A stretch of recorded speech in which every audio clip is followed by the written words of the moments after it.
একঘেয়েমি ইফতারি খেতে যদি আপনাদের বিরক্ত লাগে, আপনারা চাইলেই শাক পাতা দিয়ে এই ধরনের পিঠা বানিয়ে খেতে পারেন। আপনারা পেঁয়াজের পাতা দেখেই বুঝতে পারতেছেন যে ভিডিওটা আমার বেশ কিছুদিন আগের করা। শীতের শুরুতেই পেঁয়াজের পাতা যখন নামে তখনই আমি এই পিঠাটা খেয়েছিলাম, কিন্তু ভিডিও শেয়ার করতে আমার মনে ছিল না। চাইলেই ইফতারিতে এই আইটেম বানিয়ে খাওয়া যাবে। এখানে শুধু পেঁয়াজ পাতার পরিবর্তে অন্যান্য শাক দিলেও হবে, যেমন লাল শাক, পালং শাক, হেঞ্চা শাক বা পাতাকপি।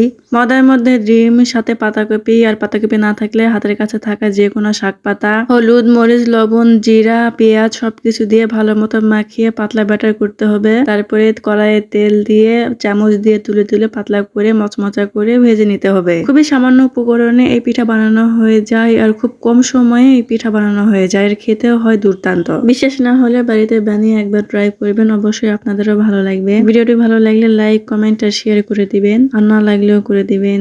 রোজা থেকে এত কষ্ট করে ভিডিও এডিট করছি, প্লিজ।